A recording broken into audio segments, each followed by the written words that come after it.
You're tuning in to the Black Hollywood Live Network, featuring news, interviews, and commentary on all things Black Hollywood.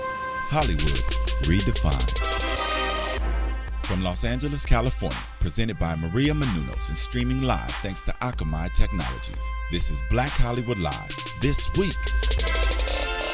Featuring news and commentary on This Week in Black Hollywood. Black Hollywood Live, Hollywood redefined. You're listening to Black Hollywood Live.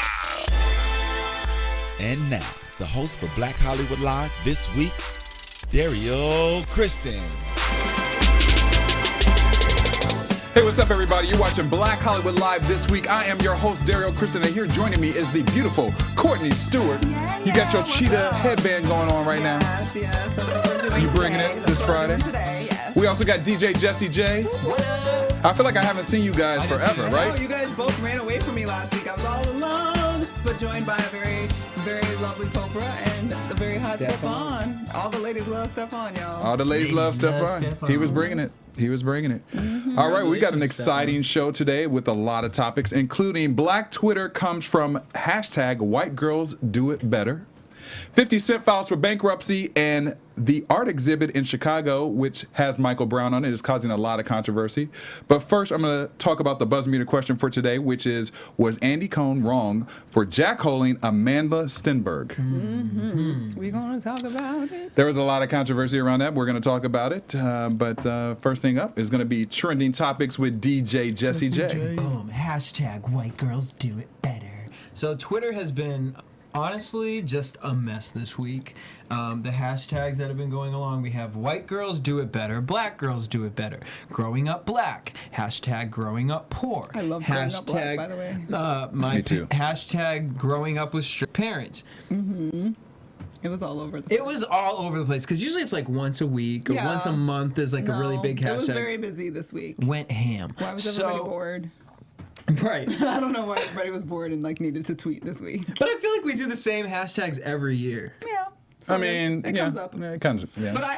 But the growing up black was great. I'm sorry, it was great.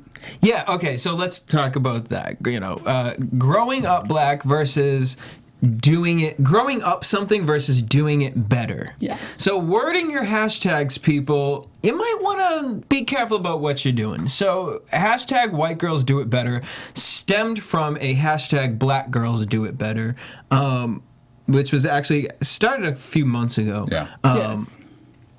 All of a sudden, white girls started posting hashtag do it better, and there was some crazy posts. But Black Twitter went ham and was like, what the is going on? So as you can see, Black Twitter used the hashtag white girls do it better, which is kind of weird because now you're making the hashtag bigger than what actually yeah. If you hadn't acknowledged it, no one would have really paid attention to it. But then it became like a show within itself, which is kind of amazing. It was. Black Twitter, I'm sorry, Black Twitter is brilliant. So the things that Black Twitter comes up with is really like gives life in a whole new way. So Black Twitter said, here's some, mocking black culture but wanting to be shaped like a black woman. Hashtag white girls do it better. Hashtag white girls do it better, claiming to be feminist but only caring about wearing spaghetti straps at school and freeing the nipple. Hashtag white girls do it better. What exactly do y'all do better? If we're referring to appropriating cultures and nasty unseasoned chicken, then yeah. No, I think my favorite was white girls do it better at failing to acknowledge their own white privilege. I was like, wow, that's deep. I just think anyone should not be doing anybody does it better because once you did. So then there was another crew on Twitter who went in on both of the hashtags, and it was things about, it was white, black, Asian, would say, honestly, I'm so tired of this black girls do it better versus white girls do it better. Why can't we all just appreciate, motivate all females equally? This hashtag is so stupid. Stop acting like your skin color makes you better than someone else. We have two hashtags. Both promote racial competition and demean one another. Please stop. I think that community on Twitter made the most sense out of everybody. Well, and also I was reading, they were trying to figure out who actually started the hashtag white girls do it better. And I still never found out who did it. Did you see anything about that? No, it's probably just some random ass person. Some person, and they just got picked. How does that? It's just such. But out of all the things that go into Twitter, that's the one that gets you fired up. What I'm kind of wondering if it was Amanda Amanda Sternberg, because as we go into that topic now, basically Kylie Jenner had posted a picture of herself.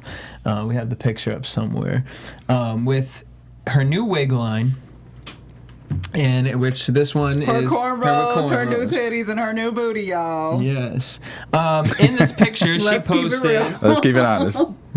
She posted the saying, "I woke up like dis."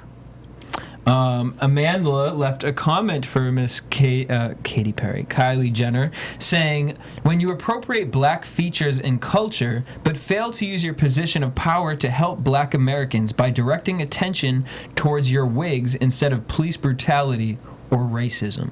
Hashtag white girls do it better."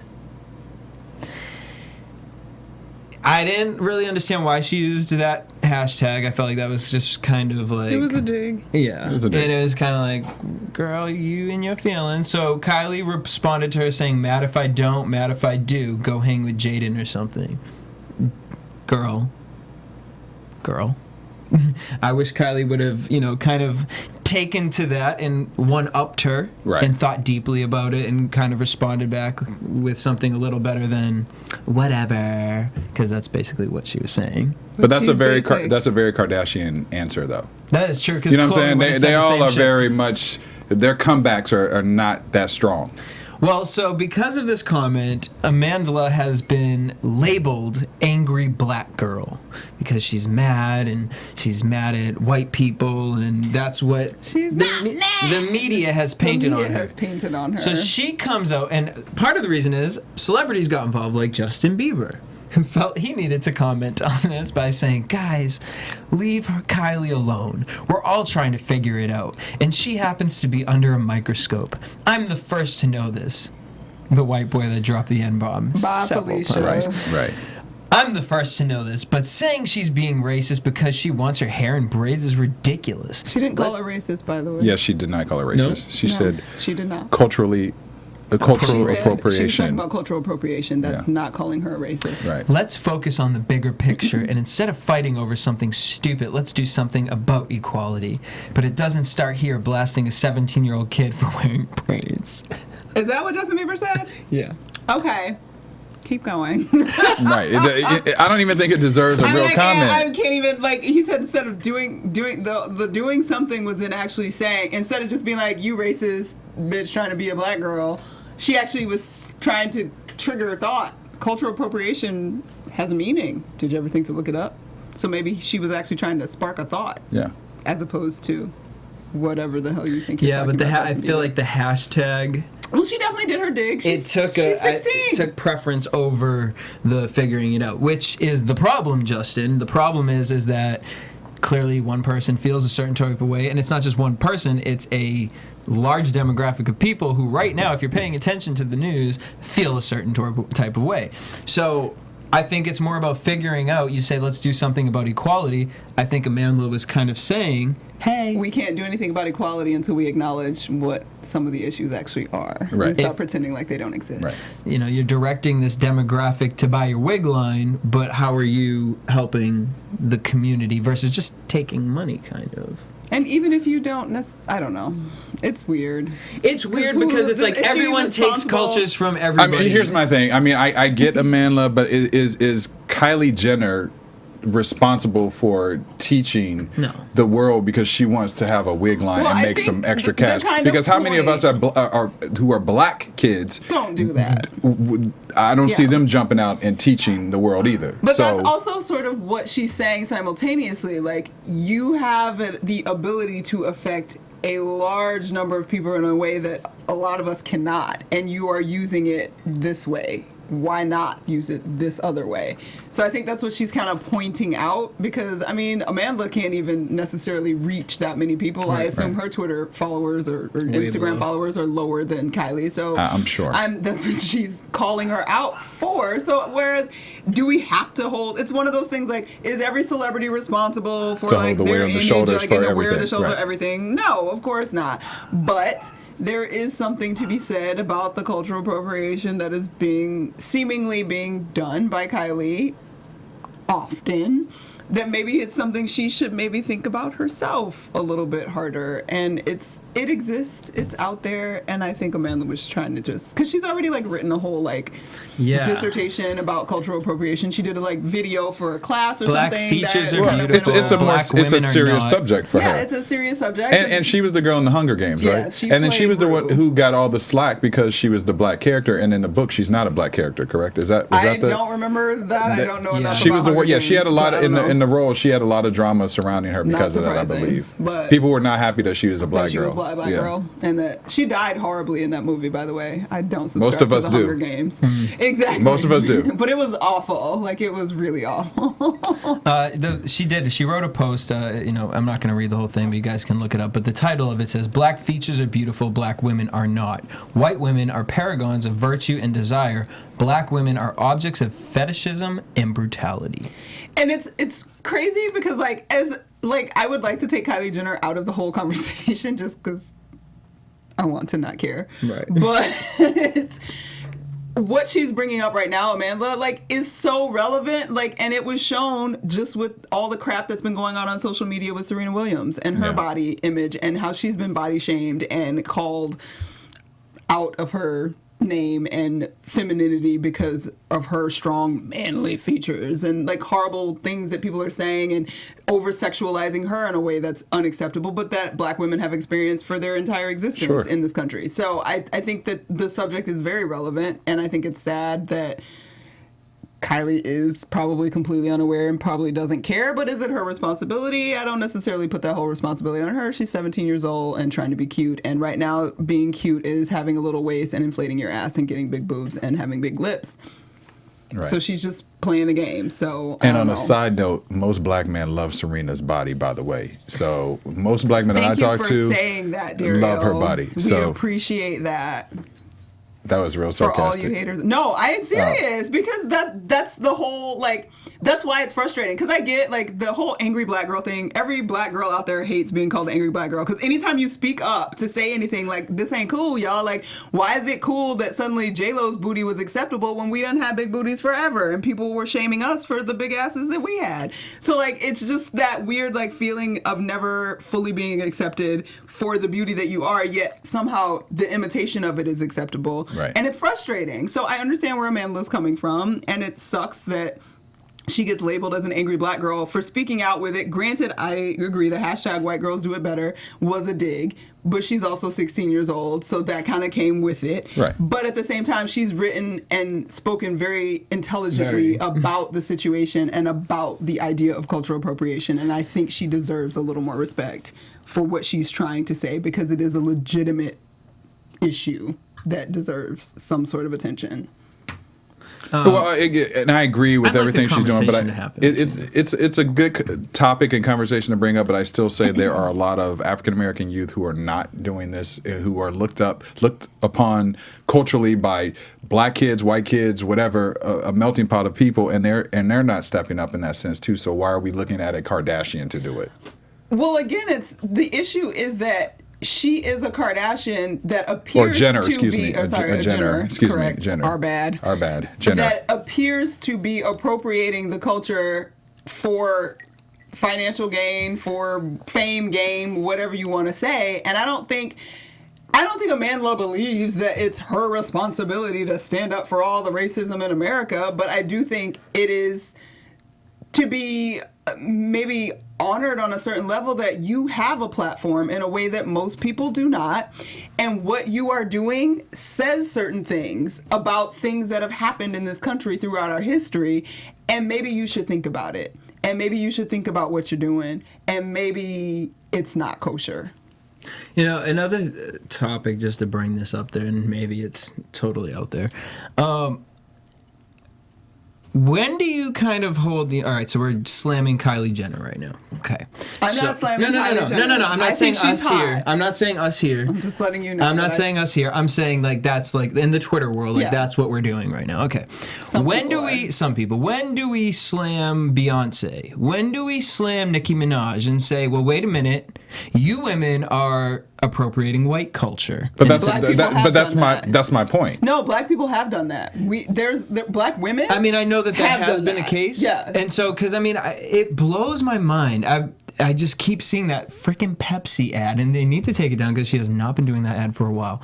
I was gonna say she still got it. No, I know it's hanging up on this one street in LA, but she looks Asian. It literally looks like she is caked on white makeup, and it's just like, when does that conversation happen? You know, we hear that Beyonce and Jay-Z, was it Ferguson that they freed? Where was that? I think it was Ferguson and Baltimore that they were helping. Yeah, we hear that, but we've never had like a conversation or from somebody of that high a statue to, have a conversation who can control the. And I do say control because I do believe that Beyonce, and it's crazy to say that, does have control over a large audience. Yes. Well, that is my point. We have these black celebrities, black being teenagers or older. Beyonce, don't get me wrong, Beyonce has done some great things, and maybe I'm not going to fault her and Jay-Z it's just the person coming up to for my what mind they did at Ferguson and not making a big deal about it. Maybe they just want to be low key about it. That's fine, but these are issues that a lot of our youth are not doing as well, our black youth. So my whole thing with this, I see what Amanda is saying, but I don't agree with who she's targeting because of the fact that we shouldn't be looking at. Well, I think that's her social circle, and that's why, because they all she hangs out with Jada, and Jada used to date Kylie. So I think from that perspective, that's where the circle kind of happens, and that's why it's there. But just to go back to the Beyonce thing and the counterpoint of that, to me, at least, I almost think they can be separated conversations, because I think that on a certain level, like the Nicki Minaj's, and don't get it twisted, like black chicks are definitely, that I know, and myself included, with Nicki Minaj, was like, why are you inflating your behind and your boobs for this, that, and other? So it is, we are aware and not necessarily always approving of that, but I think on a certain level, culturally, there's a pass given, because that's what's more acceptable to elevate yourself, because you kind of have to, adjust to what's acceptable a little bit, and that gets you higher. Whereas the J Huds and the Kelly Rowlands don't get to that level. They don't get to that level because they weren't able to make those adjustments. Maybe because they weren't, light skinned to begin with, to make it better, make it better as the world would say. Yeah, but let's be honest. though, they tried. You know what I'm saying? On a certain level, I mean, really? I mean, listen. J Hud, I'll give maybe, but Kelly Rowland, I don't feel we ever had a moment. She had her boobs done. She had her boobs done. She got her weave in. Okay, getting your boobs on. I gotta appropriate that with white culture. Well, people would say that Beyonce isn't, because Beyonce's Creole. She's light skinned to begin with slightly lighter eyes, and the cosmetics companies that airbrush her, the magazines that airbrush her, that's not necessarily the L'Oreal commercial. Yeah, the L'Oreal commercial. I mean, but she could have fought it, but she's gonna check. But her choice to continue to wear super blonde hair, she has sandy brown hair, which isn't black, but whatever. That's something to be discussed. I agree, but at a certain level, I think it's a different conversation. Well, okay, so to stem off of this, Andy Cohen, to talk about this week's topic. So Andy Cohen on Watch What Happens Live with Laverne Cox and Andre Leon. Yes. Yeah. So he does a jackhole of the week or day, I think. And it's every day. Jackhole of the week. Apparently, he had jackholed this conversation. Supposedly this conversation. But it was a little bit targeted more towards the fact that she was coming for Kylie Jenner, and he just doesn't believe in social media feuds. Right. Yeah. So Twitter went ham and was like, whoa. Black Twitter went ham. Was like, hold up. You said what? You're jackholing this girl for feeling this way? Yes. Andy Cohen has since come out with an excuse, saying he did not understand the full situation. He thought it was just a silly, foolish Twitter, social media battle, yeah. And that's what he does because, believe it or not, he ironically does not believe in social media feuds, which is crazy because that's all the housewives. Yeah, and apparently he's now also additionally said that he didn't understand the depth of the cultural appropriation conversation, and he apologized directly to Amanda for the jackhole. Do you guys believe that of Andy Cohen in the sense of I mean, I know where I come from, so I guess I have a different understanding of it because I'm like, I mean, I've done Black Hollywood for like, what, 2 years now? Yeah. So we've had deep conversations about certain things where Andy Cohen has had the Real Housewives of Atlanta, Real Housewives of New York, which are totally different, but there's obviously certain types of conversation that has to come out of doing such a show like Real Housewives of Atlanta. He gets backlash for that show. So does that mean that he just is ignoring that? I don't. I just think it's curious conversation. I feel like that doesn't mean that you are thoroughly educated in the intellectualizing of race in America. Yeah. But doesn't that make you feel like you're not? Like, wouldn't you want to be? Well, maybe because he may feel like I had a conversation with a very intelligent person that I love and adore, a white older man who was very unaware of certain things in terms of race, and he literally said in the conversation, you just made me feel stupid. Like, I feel like I need to like know more in terms, it was of dealing with race in the country and Obama and a lot of things, whatever. So I don't think that it's an intentional ignorance. I think it really is a legit ignorance that he probably doesn't know all the ins and outs. Because why should he? No, and how would he? Housewives, like his goal is to just do another Housewives franchise, and he loves the Black Housewives in Atlanta. They do a great job. They get great ratings, and they're entertaining. And like, I don't know that in the position that he's in, it's television. It's not his, and he's not doing like documentaries to educate each people. He's trying to make good television that will get ratings. That's true. So he's not trying to intellectualize what race in America means and what black women versus white women mean. Like, that's not the point of Bravo. No, because I get the ignorance part, and like when I go home and I talk to certain people in Massachusetts and stuff, and it's like they're like, well, Black Hollywood Live. Well, what if we came out with a Mexican Hollywood Live or a white Hollywood Live? And it's like, okay. Life is white Hollywood Live. Let's start there. And Mexican Hollywood Live does not bother me. I would watch it. Go ahead. I would watch it. I would want to know more. Me too. So my thing, and I understand.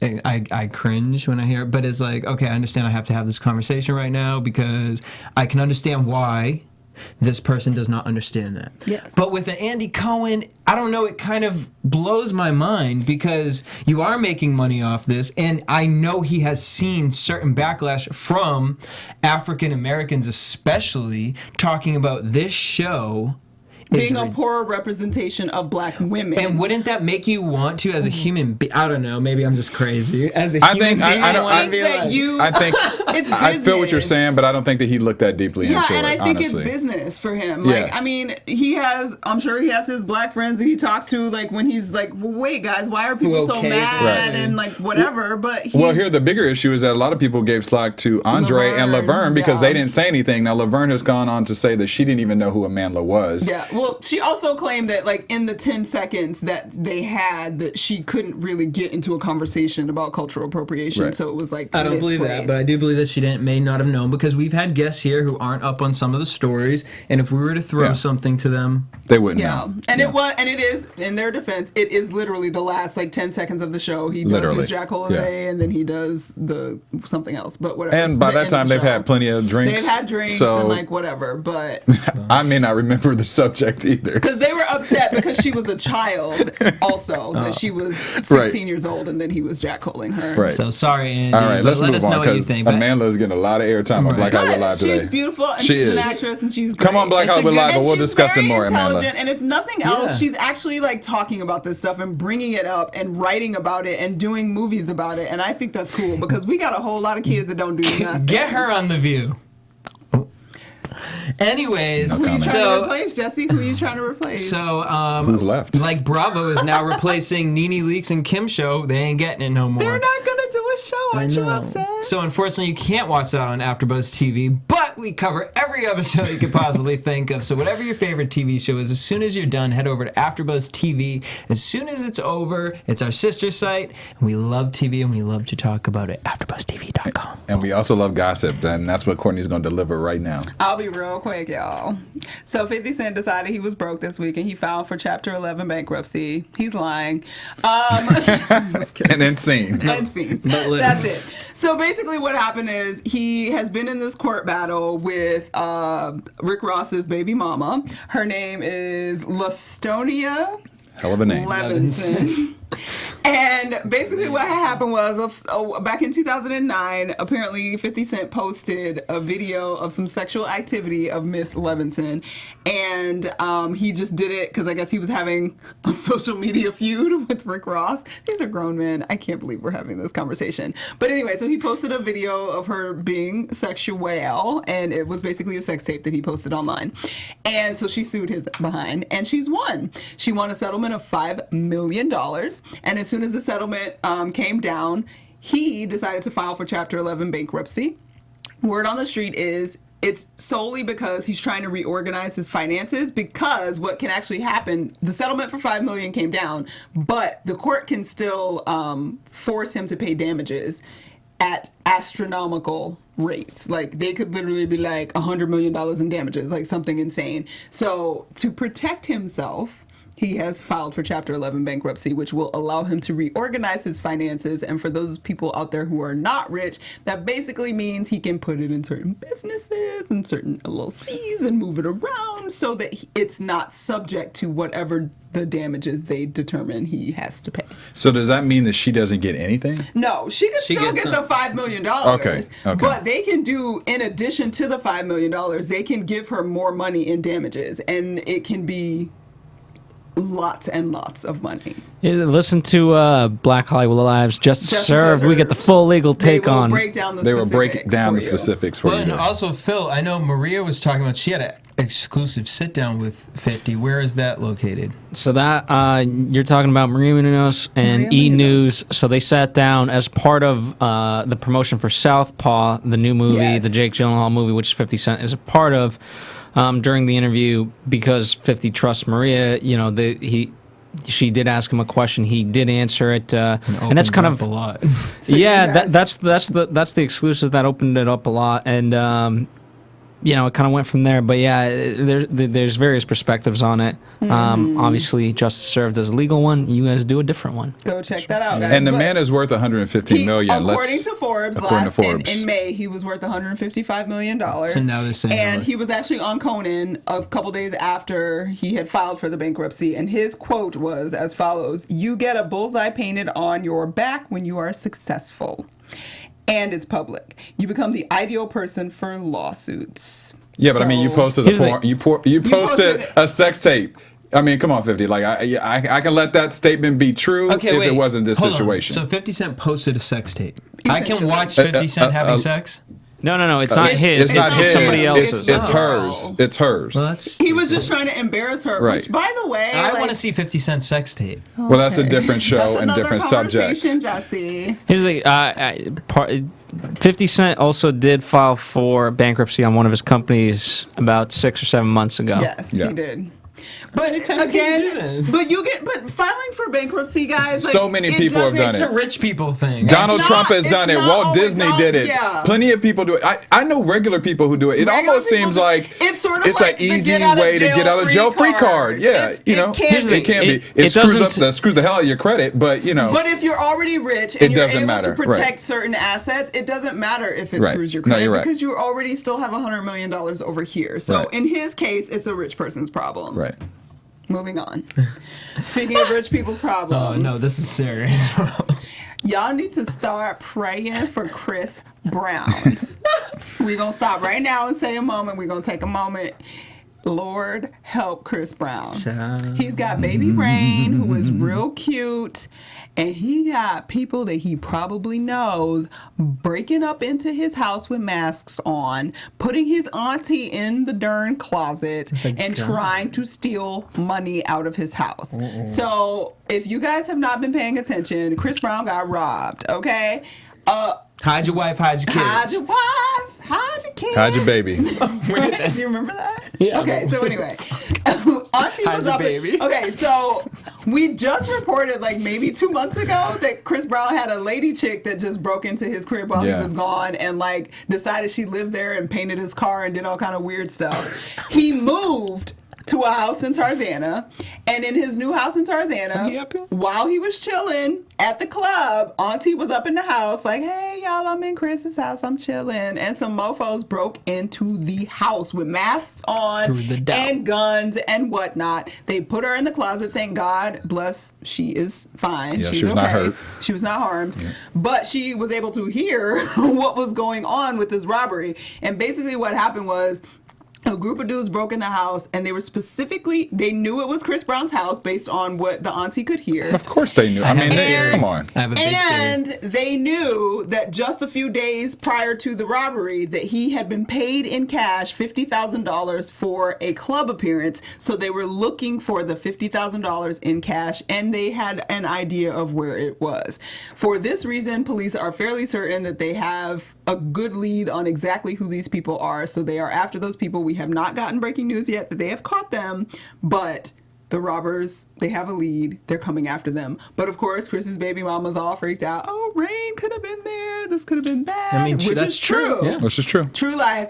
Chris, we all want to know why the hell you don't have security at your house. That's what I was gonna say. Your other house was just robbed, or broken into and lived in for weeks by some chick. Just literally, It should not be that easy to get into your house after what happened before. Yeah. Auntie is great. I'm glad Auntie was at the house, but Auntie is in danger. Auntie, she's traumatized. I'm sure. I can't even imagine. I would cry. And then her Time to mom get made some a dogs. statement that her mom said that she thought it was a friend. His mom thought it was a friend. She said that before it even came out, Yeah. that the aunt had said that she could hear what they were saying, and it was definitely people that probably knew Chris. So, and then Chris has gone on record now and says that he's not throwing any more parties at his house because of the fact that he's terrified for his daughter. And he's well, at least he's you got maturing. a clue, brother. Yeah. At least you got a clue. But that's some scary ish. You make way too much money. If you got 50 grand sitting around, I'm gonna need you to pay some security guards to be at your house. I'm gonna need say you, this. Rihanna. Or live in a gated community. Yeah, and have Rihanna. cameras everywhere. Thank you. Rihanna, Chris Brown, Paris Hilton, Justin Bieber. I've been to all of these people's houses for parties. Yes. Because Jesse cool like Because Jesse's that, cool y'all. like that. He know all the celebrities. He know them. I don't know them. I just showed up at these houses. However, my thing is one thing I did notice about a lot of the parties. Exceptionally, I'll put Rihanna a little bit to the side because it was a little more intimate. But I was kind of questionable about the gates and about and even French Montana, because my thing is these houses are very accessible. Paris Hilton's house is very accessible. That movie is really a true situation. Yeah, they let all these people up in their house, up in their. I was in Rihanna. You know what I mean? I was respectful and did not go into Rihanna's bedroom, but I could have. I would have jumped on her bed and rolled around in it. I ain't gonna lie to you. You know what I mean? But it's Darren about would, no, but the thing is you're in a situation where licked her pillows. No, you're in a situation where you're allowing people into your home. Now, Paris Hilton's house was so freaking big, but these celebrities, and I get Was it. that the doghouse or the actual house? Because her doghouse is big as hell too in the backyard. I mean, when I tell you, That's she true. literally has a club in her house. Yeah, I remember. But she said that because she doesn't want to have to go out, so she would have everything in her house. But when you still want to party and invite people to your, that's not cool, man. It's not, and it's scary. And I remember specifically with Justin Bieber and Rihanna going to the house and being like, You can just get there. you can just get in there. Yeah.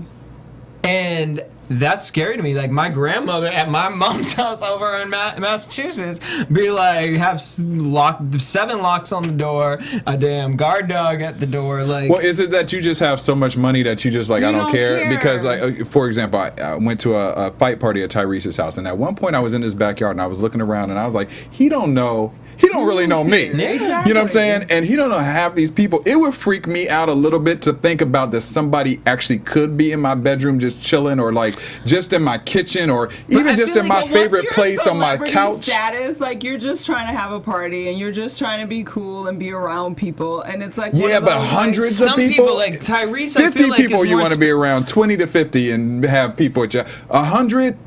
Granted, the house is huge. Did it look like random people? Because Chris Brown, I feel like Chris Brown and Justin Bieber be having. I mean, no, it was definitely clearly random don't people. know about 90% of the people. It was random. It was random. Really? Because I heard his were more intimate. But okay. I mean, it could have been. I'm sure there were some, specific people there, but I just felt like it was a lot of people that you can't tell me they're all his maybe he had friends. special security guards upstairs, so if somebody Maybe they were- snuck upstairs, because that's the Yeah. big thing. People will invite, because if you have a nice property and you have a good party, 100, 200 people at your party, like, okay, fine. But you're supposed to have security guards positioned in certain places so people can't actually get up into the house and whatever in spaces that you don't want them in. Because in the end, sometimes it's an estate. Like, it's a space where you would have a for real party, and you're not going to know everybody that's there. But you're supposed to take the precautions necessary to make sure that people aren't able to access the actual house or actual private areas of the house that you don't want them to have I'm a paranoid person. I would be paranoid even about my security, because I'm like, if I'm letting them know all my secret places of where they can't go, and I'm downstairs and there's all these people here, they may be in my room stealing shit. But at least you're limiting it to 4 people that you can accuse and put the blame on. Versus these people clearly knew what club he was at, how much he got. I mean, how much he got paid. Right. Yeah. Which is I'm almost thinking like maybe it's part of the club promoters. That's what they said. They're saying it's probably the club promoters. There's actually there was rumor that it might actually be related to the club promoters. Which can make sense because they would invite someone like that to the parties. Yeah. Because the fact that they know where he might have put it, that's real specific. That's real specific. Really specific. And then to know when Chris isn't going to be there, but then you didn't know that his aunt was there. Yeah. You know, like, I just wouldn't trust anybody. I would be like Oprah. Oprah signs everything, all the checks. It needs to come to her. You need to just be like Oprah. You coming in my house? Sign that. Sign this right here. In their defense, it is challenging. If you are young, because you invite your friends over, you have a party, you want to exist as a normal person. Your friend is like, can I bring my friend? And you know, they're whatever. so trustworthy. But I would just say to Chris Brown, look at that picture that we posted for you. You're having a rough time. You should get a dog. Get a dog in a hobby. And here's my thing. Real. And here's my thing. Chris, you know, we've talked about Chris a long time. He's got a baby now, but trouble seems to follow Chris. So Chris might just need trouble doesn't follow Chris. Chris plays in trouble. Oh, that was poetic there. That was poetic. I've learned that about myself. That was poetic. I've learned that about myself. Because when you say it like Chris is, being like, no, you have made choices. He manifests his trouble. Manifest what's going on around you. Okay, I'll give you that. You put that energy. You dye in your hair like a snow cone for a reason. You silly man. All right. He can fix it. He has baby Rain. I think he will fix it. We're gonna pray for you, boo. We're gonna pray for you. Baby Rain. It's gonna be okay. It's gonna be okay. But let's up the security, yo. Let's up the security, and ADT. Why don't you hit Chris Brown out? That's right. But if you want to learn more about Chris Brown, because we've talked about him several times on our show, you should check out our other This Week episodes on BlackHollywoodLive.com and also on iTunes. And you go to iTunes and look up Black Hollywood Live shows. Now, I really want you guys to give us a rating and comment, because here's a big debate that we've been having. We just got some new statistics, and apparently black people don't listen to podcasts is what they're trying to tell us. So we need y'all to prove that you listen to podcasts by going to iTunes, looking up Black Hollywood Live shows, giving us a rating, and letting us know, because that really does count. Not only does it help us to give you better shows, it also lets people know statistically that black people are listening to podcasts. This is a good statistic if you want to be a part of it. Yes. You want to be a part of it. But even if you're not black, thank you for listening. Yes, even if you're not black. And please comment. Yes, and tell your friends. Yes. And tell your friends. We got 15 different shows. I'm sure you've hopefully listened to most of them. We want to continue to give you great shows, and we got a lot of new things that are coming up. But please give us a rating and comment. I know we preach it every week, but it does mean a lot, and it does make a difference to the programming that we can deliver to you in the future. So go to iTunes, look up Black Hollywood Live. being a little too PR right here. We need your help, and we need you to go to iTunes right now and subscribe. Right now, subscribe Rate right now. us 5 stars and subscribe. And leave us a comment. Even if you leave us a negative comment, can you please let us know? 5 we'll stars? take it. We appreciate it because we'll know how to change it. In fact, also subscribe on YouTube while you're at it. Go to YouTube and subscribe for us too. Thank you. All right, now we're moving to EUR Web Story Spotlight of the Week. We will not have music. Where did that That's Phil? okay. Where did that Phil? Where did that? Right. All right. Well, this story has been making a lot of headlines this week. There we go. The delayed EUR Web Story Spotlight of the Week music. Because he was waiting for everyone to go subscribe on That's iTunes. right. He was watching our subscriptions. He was not on CP time. He was not on CP time. That's right. Michael Brown, we've talked about him a lot on the show, slain teenager in Ferguson, Missouri. Well, there is a new art exhibit that has just taken place in Chicago. It's at the Geek.Nerd.Tech Gallery. You made it up. Geek.Nerd.Tech? I'm just kidding. Geek.Nerd.Tech. It is Geek.Nerd.Tech. Geek.Nerd.Tech Gallery in Bronxville, the neighborhood of Bronxville in Chicago. And it features a life-size mannequin of Michael Brown face down around. He has marked crime tape around his area. And there is a video of Eartha Kitt's song, Angel Litos? That's the name of the song? Angelitos playing in the background. It's getting a lot of controversy because of the fact that some people feel like this should be taken down. It's been praised, and it is also getting a lot of controversy. The artist who did it, her name is T. Rock Moore, and she happens to be a white woman. And this is what she had to say about the exhibit. She says, the images are intended to confront racism in America through art. Honestly and frankly, I explore white privilege through my awareness of the unearned advantage my white skin holds. Now, I think that's a deep statement. She says that she stands behind keeping this artwork up, and the gallery also stands behind her. They said that this is something that they want to keep up because it sparks a conversation that takes place. We have a little clip here. Did they talk to the family about this, though, before doing it? Do we know that? We don't. That information wasn't in the particular available in the articles, but we have a clip of the actual piece if you go to blackhollywoodlive.com or if you want to watch on YouTube.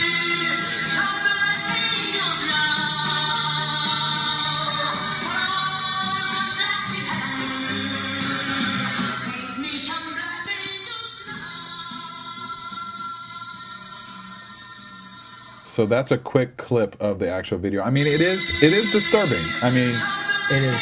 It's kind of crazy. And we have a remix of it as well, just in case you missed it the first 30 seconds. So, you know, when I saw it, it was a little bit disturbing, but I feel like it should be up. But sometimes because art is disturbing. Art is disturbing, and it has to make you a little bit uncomfortable sometimes for it to make an effect for you, you know? And, you know, I think that some people think it's too soon for something like this to be displayed. Yeah. What do you guys think? That was actually my first thought. I was like, well, maybe it's too soon. Yeah. But the reason I sort of fell on the other side of that and decided that no, it's not too soon is because it's current and it's needed now. This isn't something that, like, we need to figure out in 5 years, like, how we can deal with it and how we can work through it. Like, it needs to end now. And if it takes, like, putting it in somebody's face, and granted, this is a smaller gallery in Bronzeville in Chicago, like, it's not their, like, main gallery downtown. Right. I don't know what their patronage actually is, but I would imagine it's not huge. It's still at least, like, it puts it in your face in a way that I personally think it needs to be, because I think that it's different when you see it on the news and then you see it communicated, especially in Michael Brown's case, because in the end the guy was not indicted. Because, you know, Michael Brown was the aggressor and he did this and he did that. But in the end, there is a dead black child laying on the street because somebody decided that they were so afraid of this black child who was unarmed that they had to attack him multiple times to kill him. Yeah. And that reality is not the same watching it on the news, I think, for the greater portion of our country, as it would be if you walk into a room and see what appears to be an actual dead body, like, because it makes it a person that died, not some scary gorilla-like animal, angry black man who was attacking a police officer. Right. It's a person it makes that it real. Died. Yeah. And even just to take, not even to put it in that type of negative context, but to put it in a statistic, because it's funny. I've been really. The Sandra Bland thing that happened this week, I've been really into having conversation with a lot of people about this. And it comes to this, statistic number, this, and it's like, it's a human being. Like, let's look at it like that versus looking at it as a number versus looking at it as a color. It's a human being. And that's why I appreciate this, because I would, if I walked into this room, like, whoa. And I would approach this artwork and I would be like, okay, this is freaking weird, this is sketchy, but why? Why is this here? And that's the question that we need to be asking. Why? Why is this happening? Why? And so I think that I think this art piece should actually move around the country and kind of be in people's faces, because we only see this on the news. Well, let me ask you this. And the news is not a source anymore that we can actually find legit information from. That's true. Well, let me ask you this question, because some people have criticized the fact that the artist is a white woman who has done this display. Did that play into anything? Anything when you saw this and found that information out? Let a black person put this on, but they haven't yet. I actually think it's almost more powerful because at least in that regard, it's not black people being like, see what happened, see what happened, see what happened. Oh, we're tired of the black people complaining and being upset because they got shot. No, it's a white woman that recognizes something is not right. This is not okay. What is going on? Like, we need to think about it. We need to question this. We need to use what we have in our positions of privilege or power or whatever you want to call it and do something. And I'm putting it out there that I see something that needs to be paid attention to in a way that maybe you are not paying attention to. So I personally think it may even reach an audience in a way that it wouldn't if it's a white woman versus a black person. Well, I was going to say, because of the fact that, we have rallied and come together for the various murders that have happened across the country. And I think that, I hate to say it, but it's almost like sometimes I feel like media is like, oh, well, of course black people are going to rally and be upset. Yeah, but here we go again. But by it being someone... than this. No, but what I'm saying, my point is that by it being a white artist and who has taken this and is not true, you would think that someone a black artist may do this. Yeah. But by it being a white woman and her talking about her white privilege, this is unexpected. And to me, just to watch it is just... You feel the effects of it. Like It's a perfect song. And also around this display, what they were saying is that there's 50 images that are including nooses. Is that a word? Nooses? Yes. Neon crosses, the words white privilege, and shredded pieces of the Confederate flag, because she was also incorporating... What did this represent? Because that's interesting to me. I want to know what that the metal men wall... against the wall. Those are the 9 victims that died in Charlotte. Oh. Or Charleston. Yes. So that is what that... So she's kind of combining several pieces of the art there. So... I think is actually really strong commentary. This idea that this stuff is not isolated. It's not one. These are not random acts of randomness. Like, these things have happened for a reason. There is an undercurrent, whether we want to pretend or accept it or not. Like, there's an undercurrent in this country against black people that is not positive and has not been for quite some time. And it's not to say that every white person is racist. That's not what the goal is. That's not anything. That's not what anybody's trying to say. But we have not addressed some issues that we need to address as a country. And I think that that's an amazing way to do it. And to speak on that, I just want some white people out there, because there is a nerve that gets hit with certain people that I've noticed who are white, when the white person is brought up, and then they get so defensive that they don't even want to talk about it. Wait, what are you saying? It's like when, I forget what the last... Okay, so the other day I posted something on Facebook about Sandra Bland, and it was like this conversation, an argument, not a conversation, on there. And white people are the devil, like things like that. Right. It needs to come to a point where we can't take offense to certain things that are being said, because when I hear white people are evil, does it hit a nerve like, okay, not all white people, but I have to understand where it's coming from, where the conversation's coming from, and then I need to be open to the conversation. And that's the thing, I feel like a lot of people hear that, and then they close the conversation, they're done, because, this person's angry and they're only looking at it at that one side. Well, you're looking at that one side too. Do you get what I'm saying? I get what you're saying, yeah. With that, and so with this situation, another thing I would like from this, and I know we're going over time, but have you ever seen, you lived in New York. Yeah. So in New York, there's the Asian protesters, and they put themselves in these tiny little cages to show what's going on in China. Yeah. I would love... for this, we do the Black People Matter protests and all that, but what's more powerful is to take this to the streets. I agree. And to do something like how, and actually I've never seen it other than New York until last summer. I was in Koreatown, and a bunch of Koreans had stepped in front of a Chase Bank and acted out this scene. It was bloody. It was like it was very crazy to walk through. But it hit home, and I learned about what was going on in a whole nother country, a whole nother state that I would never research, I would never look up to even think to look it up. So to actually take this and move it around and put it in people's faces, I think that's the powerful movement right there. No, I agree. It's not harmful. It's not doing anything to take away from anyone else. It's just to say, look, If Take a that's look. what you have to step over in your neighborhood street, It's going to affect go the hell into out your of you. house, You're gonna it think changes You're going to what think you about it, and I hope that this makes it even to a bigger gallery. And check out the site for this too. I mean, she's got some interesting artwork. And once What's again, the website? her name is T Rock Moore, and you can find her in Google. That's why I literally found her name listed there for all of her sites. She has a YouTube channel too. She's got a YouTube channel, but check out her artwork. But this is an interesting piece, and we want to know what you guys have to say about it too. So tweet us and Instagram us. Let us know what you're thinking with everything. know. Our last story, which we'll wrap up really quick, there was a victory as we're talking about the Michael Brown story, but we're moving on to Eric Garner. There was a victory for his family. Eric Garner, of course, was the New York man who was in the chokehold, who said he could not breathe, and allegedly the cops pulled him over for selling cigarettes, some nonsense, and put him in a chokehold. The video was captured, and of course, he unfortunately died. But his family just won a settlement. They settled out of court. They won $5.9 million settlement, but the lawsuit, to avoid a lawsuit.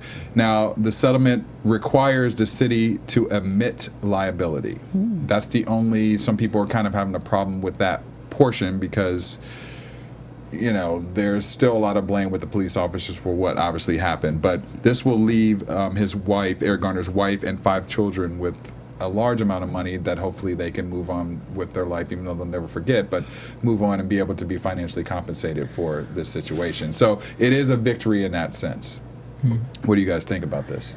I guess you could call it a victory. I mean, this is just such a big part of American culture right now. That is $5.9 million really. Here's the thing: they were supposed to, had this gone all the way, people estimate as high as 75 million. 75 million. So when you look at that, the lawyer even said it's not a victory in that sense. But the bigger thing that I talked about on Wednesday. See, Daryl, I'm now a part of Black Hollywood Live. You've always been a part of Black Hollywood Live. That's Phil from the booth. If anybody wants to find out who that is. And just we talked about how this is sort of the only way that you can get. Not restitution, but there's no actual way to change something in the legal. You don't actually get justice. There's only you can only get a monetary value in return for something like this. And no matter how much it is, it's not the it doesn't matter. You never really got the justice. It doesn't bring them back. Well, here's my question. I was actually curious to know why they settled, because did the family think that they weren't going to get a larger amount of money? Because even the lawyers that were interviewed said that, like kind of what Phil was just saying, is that they felt like it was going to be a larger amount of money that would have gone to court, and they probably would have got a larger amount of money. I can't speak for them. I don't know, but I would imagine that money is irrelevant. Yeah, especially that's exactly how I seeing feel. it. Like, it's one of those things, like, maybe if you didn't see it, you would just be so angry you can just keep fighting because the money in some kind of way makes you feel like you're getting a dig at him.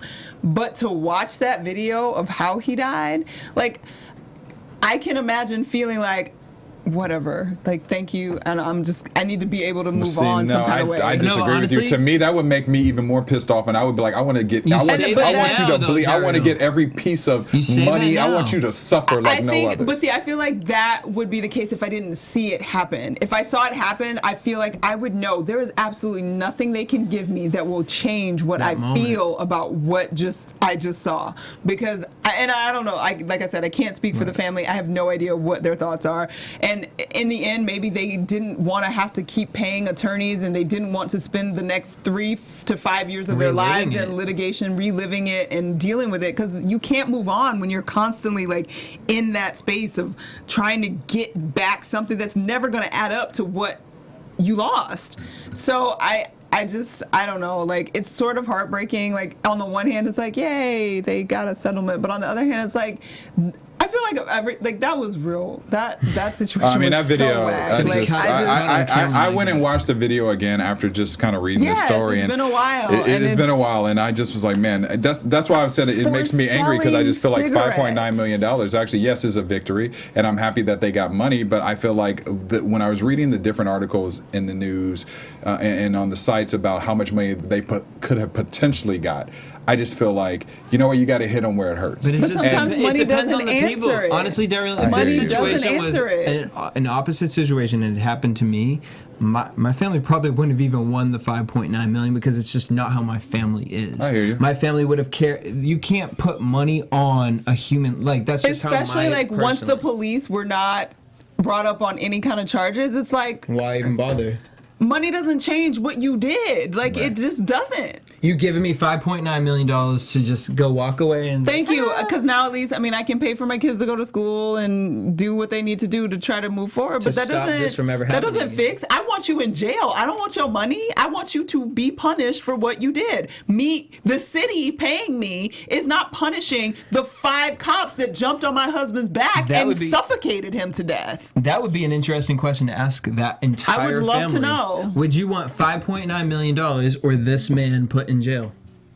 Well, that would be an interesting 75 million. No, I know, that. But I think that's where the 5.9 came from. Yeah, well, I don't know. I mean, congratulations to his family, but I just feel like, for me personally, I would have taken it to court and pushed harder. But hey, you teach his own. All right, well, that concludes this week. This week.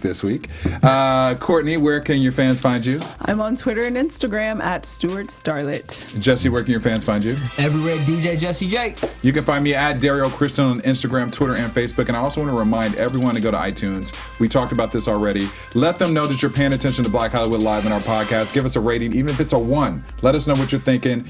Please do that because it helps us out with the programming and we can continue to give you the best that we can.